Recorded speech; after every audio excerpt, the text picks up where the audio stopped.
Bonjour à tous. Voilà, donc bienvenue pour cette troisième session de Facebook Live sur le thème de l'investissement immobilier. Je vais donc parler des investissements immobiliers. On a reçu beaucoup de questions, j'ai pas pu répondre à l'ensemble des questions. On a essayé de les regrouper un maximum, donc je ne partirai pas individuellement question par question. On a essayé de regrouper ça, de concentrer ça pour répondre à tout le monde. Donc voilà. On va commencer par la première question Madame Kums, notamment, qui nous demandait quel rendement peut-on espérer lors d'un investissement immobilier.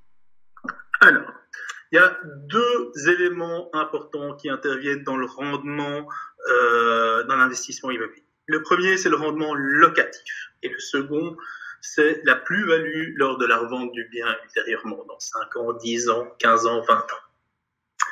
Le rendement locatif, on va commencer par ça. Alors généralement, moi je calcule mon rendement locatif sur 10 mois. Donc je calcule un rendement net. Je reviendrai plus tard sur la notion de rendement brut et rendement net. Donc prenez grosso modo votre loyer sur 10 mois et vous divisez par le prix d'achat et les frais liés à l'acquisition. Je prends un exemple, par exemple un appartement, 350 000 euros, j'achète mon appartement à 350 000 euros, mes frais, donc frais de notaire et droits d'enregistrement viennent à 14%, donc plus ou moins 49 000 euros, ce qui fait un total de 399 000 euros frais d'acquisition.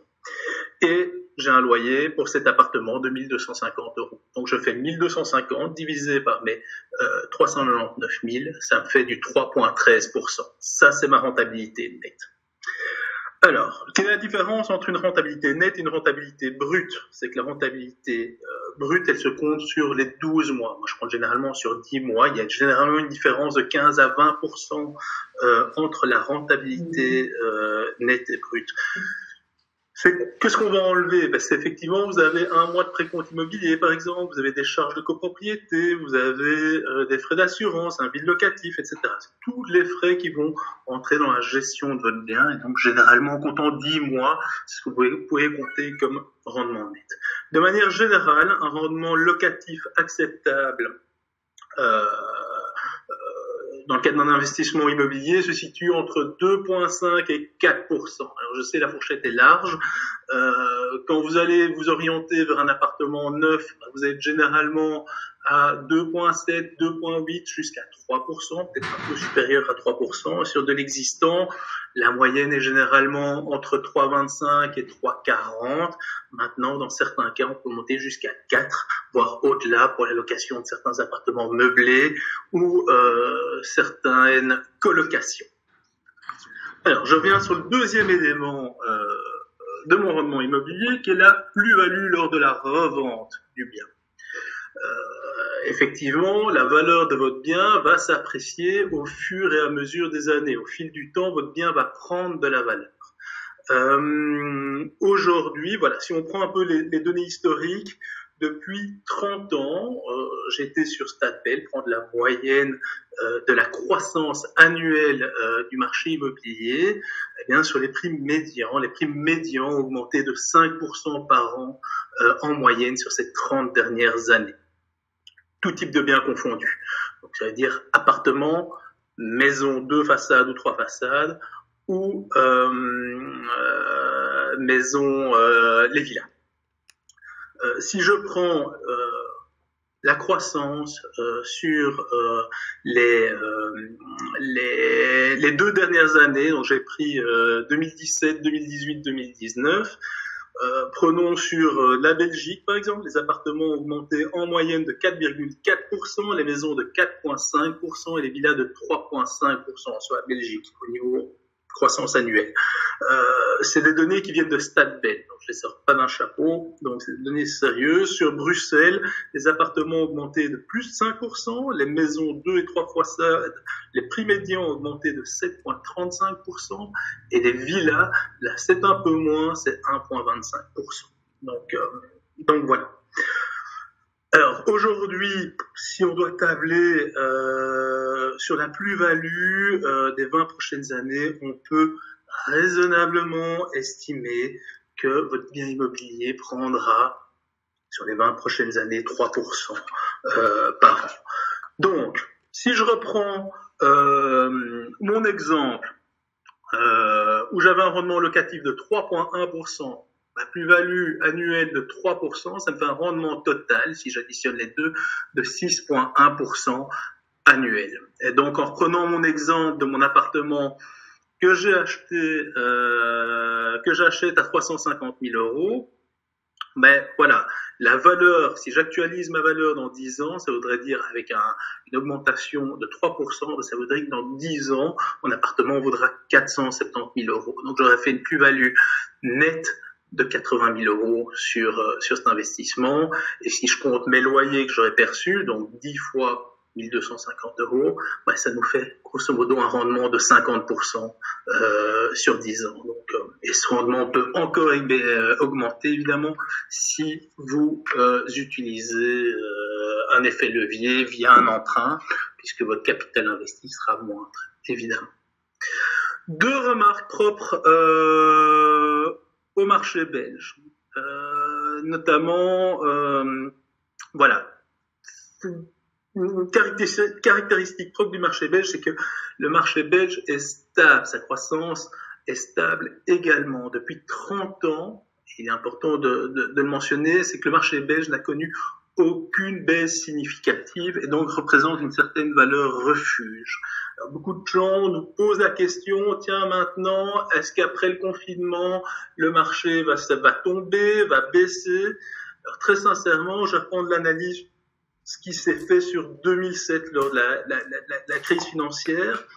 Le marché est resté stable durant la crise financière. Donc, le prix des appartements et des maisons classiques n'a pas baissé, pas diminué, et les biens qui ont le plus souffert sont plutôt les propriétés de prestige et les villas.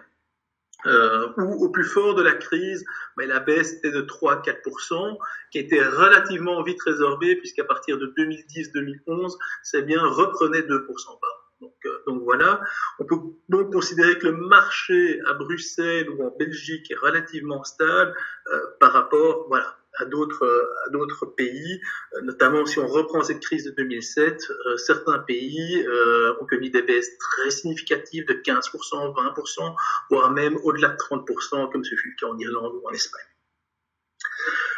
Deuxième remarque par rapport au marché, et là je vais plutôt parler du marché bruxellois, ou en tout cas des marchés du grandes villes belges, c'est qu'aujourd'hui, Bruxelles, par exemple, continue à avoir un potentiel important grâce aux flux démographiques. Si on regarde les flux démographiques, la population à Bruxelles a augmenté de 15% ces 10 dernières années, donc c'est pas rien, et donc, de facto, il y a un besoin crucial en logement. À Bruxelles, il faut savoir qu'il y a à peu près 4000 nouveaux logements qui se créent par an, et donc on a une demande locative qui est importante sur Bruxelles. Il faut savoir que le taux moyen de propriétaires occupants en Belgique est de 70%, à Bruxelles il n'est que de 45%, donc ça montre que la location a encore de beaux jours devant nous. Donc voilà, pour résumer, donc sur le rendement en immobilier, vous prenez votre rendement locatif qui va dépendre effectivement de votre loyer sur 10 mois que vous avez divisé par les frais et le prix d'acquisition, et vous allez ajouter la plus-value sur le capital, donc actualisé, il faut compter 3% par an. Voilà.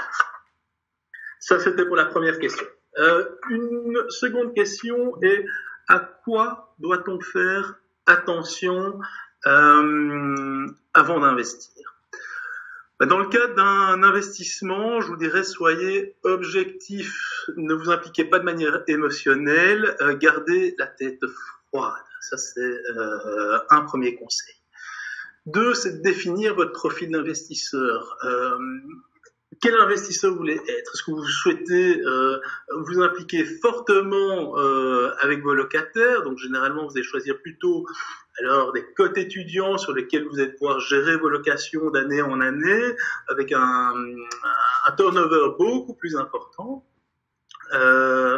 Ou vous dites, non, moi j'ai pas du tout envie de m'occuper de mes locataires, pas du tout envie de m'occuper de travaux, et donc vous vous dirigez plutôt vers du neuf, sur lequel effectivement il y a beaucoup moins de gestion, ou carrément vous dire tiens, je fais appel à un service de gestion locative, ce qui est tout à fait possible. On a une clientèle importante qui nous demande ce type de service et pour qui les biens investir restent rentables. L'autre élément, c'est de définir votre budget et votre capacité de financement. Connaissez votre capacité de financement, c'est important. Emprunter permettra de bénéficier d'un effet levier, d'augmenter votre rendement également. Et en plus, avec les loyers que vous allez percevoir, vous allez pouvoir financer, voire autofinancer le bien que vous allez acheter.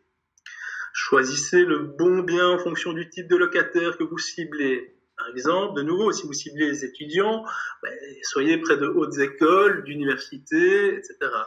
Si vous ciblez des cadres au sein des institutions européennes, choisissez plutôt, mettons, des appartements autour des institutions européennes ou bien placés à côté des transports publics, etc. Si vous misez sur de la colocation, visez plutôt sur les espaces, etc.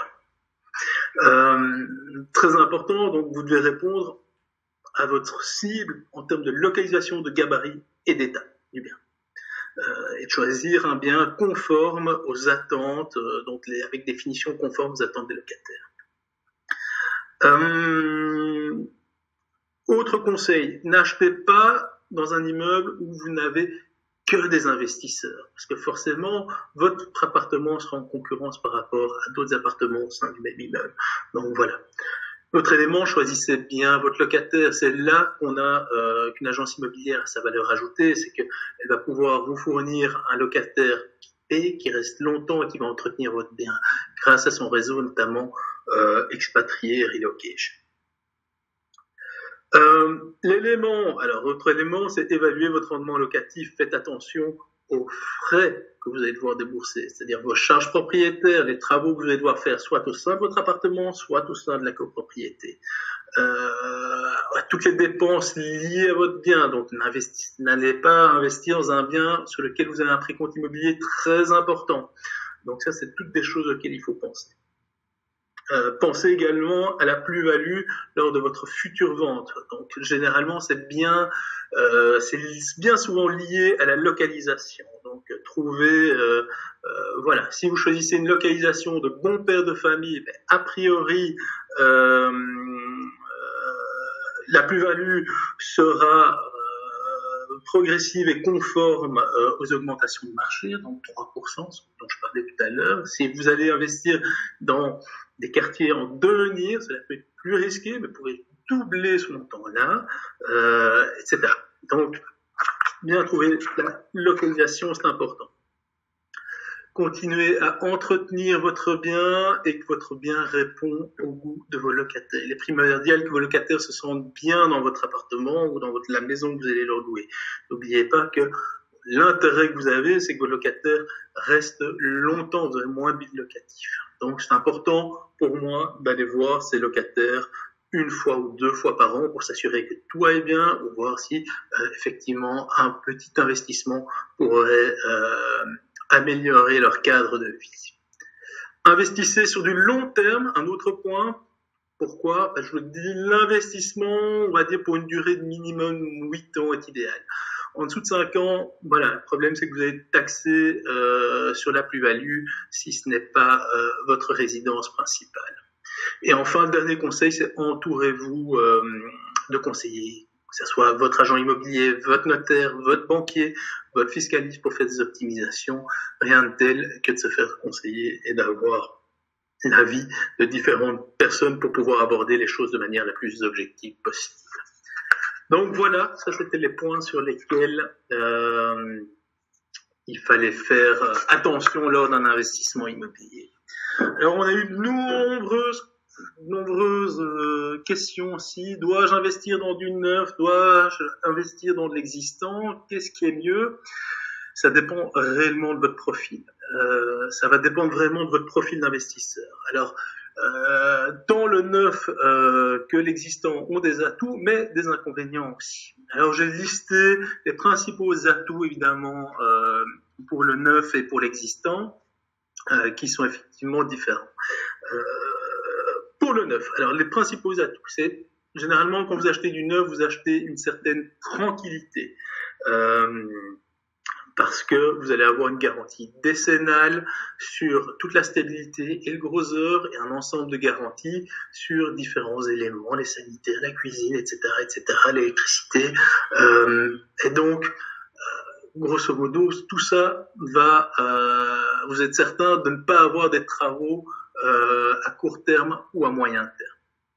Vous allez pouvoir également choisir vos finitions, type de salle de bain que vous souhaitez, le sol, les cuisines, contrairement à un appartement où généralement, voilà, vous avez vu la cuisine, vous avez vu la salle de bain, soit vous la remplacez, soit vous la gardez. Ici, vous allez pouvoir choisir les choses. Alors le troisième élément, avantage du neuf, c'est que généralement vous allez avoir un bien parfaitement clé sur porte qui répond aux attentes et au mode de vie actuel des gens et principalement aussi tant des habitants que des locataires. Effectivement, il y a beaucoup moins de perte d'espace dans un immeuble neuf aujourd'hui que dans un immeuble des années 30 où on se retrouve avec des grands corridors. Les communs sont mieux pensés, vous avez des locaux, local vélo, un local poussette, etc., des ascenseurs qui sont plus spacieux, donc tout ça est quand même mieux pensé. Et enfin, élément important, c'est les charges. Forcément, sur le neuf, aujourd'hui, on a des charges beaucoup moins élevées. On a des charges qui se situent à peu près autour de 1 euro du mètre carré, donc ce qui n'est pas très très cher. Là où dans l'existant, la moyenne, on va dire, se situe entre 2,20 € et 2,50 €, 60 du mètre carré. En dessous de 2 €, ça peut être considéré comme des charges vraiment bon marché pour l'existant. Au-delà de 3 € du mètre carré, ça devient des charges chères. Évidemment, vous achetez un appartement ou une maison avec les dernières normes énergétiques et les dernières normes acoustiques, les deux sont importants. Effectivement, l'énergie, ça va se répertorier sur votre facture, en tout cas la facture de vos locataires, auquel maintenant on fait de plus en plus attention, et les normes acoustiques, effectivement, c'est toujours plus agréable de ne pas entendre son voisin du dessous, son voisin d'à côté. Ça, c'était des avantages du neuf, j'en ai listé 6, ils sont nombreux évidemment. Sur l'existant, voilà. Le premier avantage, c'est que vous avez un éventail de choix beaucoup plus large. Effectivement, l'existant représente 90% du marché. L'autre élément, c'est que vous allez pouvoir sentir, vous allez pouvoir voir, vous allez pouvoir visiter ce que vous allez acheter, ce qui n'est pas toujours le cas dans du neuf, où effectivement on achète sur plan. Donc, dans l'existant, vous avez une capacité de projection beaucoup plus importante. 3, la fiscalité est moins onéreuse que dans le neuf, effectivement. Si vous prenez sur Bruxelles, vous êtes soumis au régime de droit d'enregistrement et pas de régime TVA pour le neuf. Donc voilà. Généralement, l'existant est également meilleur marché que le neuf. On a une différence qui peut aller de 10 à 20% en fonction. L'autre avantage de l'existant, c'est que vous pouvez avoir le jour où vous êtes propriétaire, un rendement locatif immédiat. Vous pouvez directement placer votre locataire dans l'appartement s'il n'y est pas déjà. Et enfin, pour les appartements qui sont en mauvais état, vous allez pouvoir créer vous-même, faire les travaux vous-même de rénovation ou de remise au goût du jour, et créer vous-même la valeur ajoutée sur ce type de bien. Voilà. Alors, on a eu une question sur est-il plus intéressant d'acheter en nom propre ou en société? Voilà, un achat en nom propre, dans le cas, ce qu'il faut savoir, c'est que votre revenu locatif résidentiel ne subit pas de taxation directe. Néanmoins, il y a lieu d'intégrer dans votre déclaration fiscale le revenu cadastral indexé multiplié par un coefficient d'1,40 dans votre déclaration de revenus. Donc voilà, ça c'est, mais pas de taxation directe. Aucun impôt n'est dû si vous êtes domicilié dans le bien et que vous le revendez. Et si vous gardez le bien plus de 5 ans et que vous le revendez, qu'il soit occupé par quelqu'un d'autre, pas d'impôt non plus sur si vous vendez le bien au-delà de 5 ans. Par contre, si vous le revendez en délai de 5 ans, vous allez être taxé sur la plus-value. Il y a un système, des éléments sur lesquels on va pouvoir défalquer toute une série de choses pour diminuer cette base taxable. Là, si vous avez des questions spécifiques, n'hésitez pas à nous contacter. On peut vous aider au mieux. Ça, c'était donc pour un achat en nom propre. Si vous constituez une société patrimoniale, alors il y a deux grands avantages pour constituer une société patrimoniale, mais deux grands inconvénients aussi. Les deux grands avantages sont les suivants. Le premier, c'est que vous allez pouvoir intégrer tous vos frais dans la société, donc imputer tous les coûts, les travaux, les frais d'assurance, précompte immobilier. Vous allez pouvoir également amortir les immeubles. Ça, c'est le premier gros avantage. Le second, c'est que vous allez pouvoir céder votre patrimoine de manière très facile, soit par une cession d'actions ou par une donation, et les cessions d'actions ne sont pas soumises au droit d'enregistrement. Mais maintenant, il y a deux grands inconvénients aussi, c'est que vos revenus, notamment les revenus locatifs, vont être taxés. Donc, vous allez pouvoir déduire les frais, le revenu total, vous allez être taxé, c'est l'impôt des sociétés. Donc, aujourd'hui, on est à 25%. Il était à 33% auparavant, il est diminué à 29%, et maintenant, il est à 25%. Donc voilà, et la taxation, évidemment, à 25% sur les plus-values réalisées lorsque vous vendez un immeuble. Donc, la constitution de société patrimoniale était très à la mode dans les années 80 et dans les années 90. Elle a connu un moins bon succès dans les années 2000. Néanmoins, aujourd'hui, avec le fait d'avoir un ISOC qui est en train de baisser, ça pourrait remettre ce type de montage en route. Voilà, encore une fois, je pense qu'il faut s'entourer, demander des informations à votre fiscaliste, votre comptable, votre notaire, votre agent immobilier, qui pourra vous aider au mieux dans ces éléments-là. Alors, j'ai eu également des questions sur l'avantage d'acheter en démembrement, donc d'acheter d'un côté l'usufruit, de l'autre côté la nue propriété. Alors, deux éléments, je suis pas du tout un spécialiste de la question, je vais tâcher d'y répondre. Voilà, on va prendre cet élément d'abord d'un côté successoral. Imaginez, voilà, on a des parents qui souhaitent investir pour eux, mais également pour leurs enfants. Les parents vont acheter l'usufruit, et les enfants la nue propriété, et le jour où les parents décèdent, les enfants auront la pleine propriété sans devoir payer les droits d'enregistrement. Donc voilà.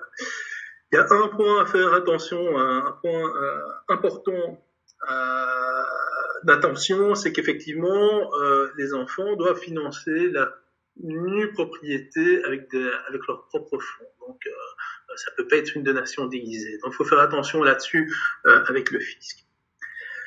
Le dernier élément, c'était le démembrement avec ma société. Alors, on a eu beaucoup de questions, des gens qui nous posent la question, voilà, est-ce que c'est intéressant d'acheter en démembrement? Ma société achète l'usufruit et moi j'achète la nue propriété. Donc, c'est des montages où il s'agit d'acquisitions mixtes, privées, professionnelles, où l'usufruit généralement revient à la société sur une période de 20 à 30 ans, et où la nue propriété est acquise par le dirigeant.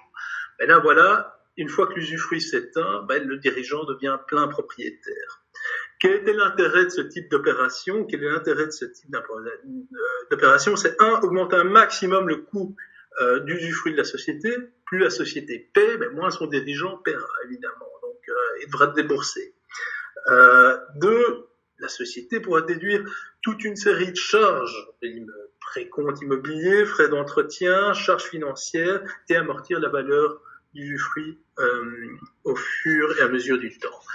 Maintenant, pour ce type d'opération, il faut être très, très, très prudent, parce que effectivement, ce type d'opération est maintenant rentré dans le collimateur de l'administration fiscale. Alors, j'apporterai les points d'attention suivants. Les deux premiers sont lors de l'acquisition.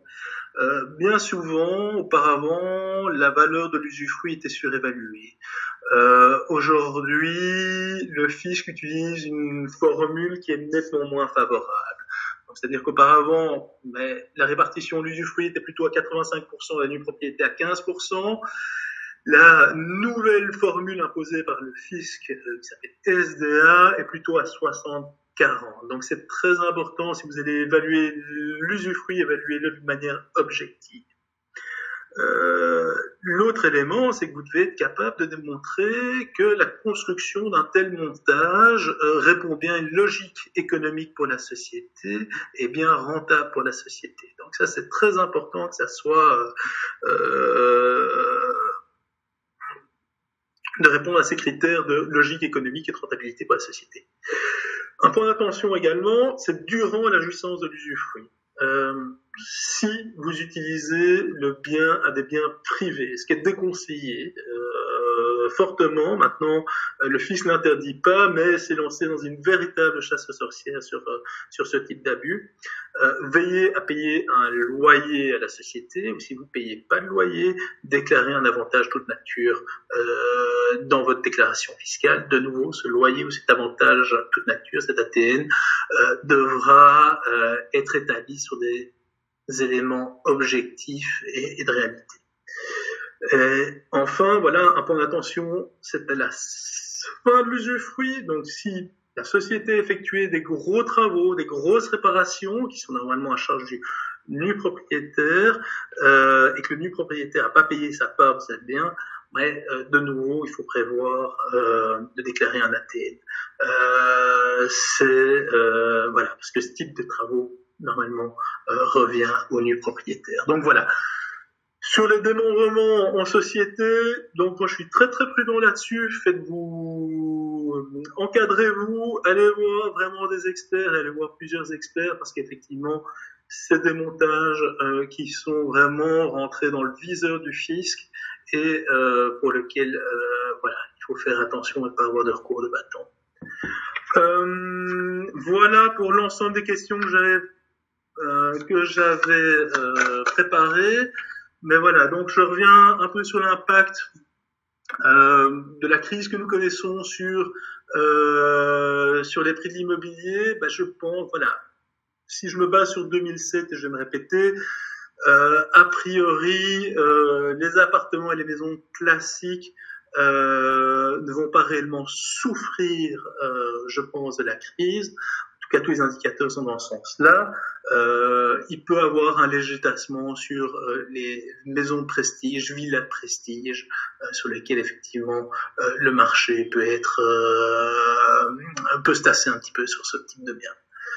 Voilà, j'espère avoir pu répondre à toutes vos questions. Si vous en avez d'autres, n'hésitez pas à les poster soit via le Facebook, nous les poser via notre site internet, ou nous envoyer simplement un mail à info@latour-et-petit. Nous nous ferons un plaisir d'y répondre. N'hésitez pas non plus à nous téléphoner, on est là pour répondre à vos questions et vous aider à faire le meilleur choix possible dans vos investissements immobiliers ou dans vos acquisitions d'ailleurs, et vous conseiller au mieux. Voilà, je vous souhaite un excellent lundi de Pâques et une très bonne après-midi. À très bientôt. Au revoir.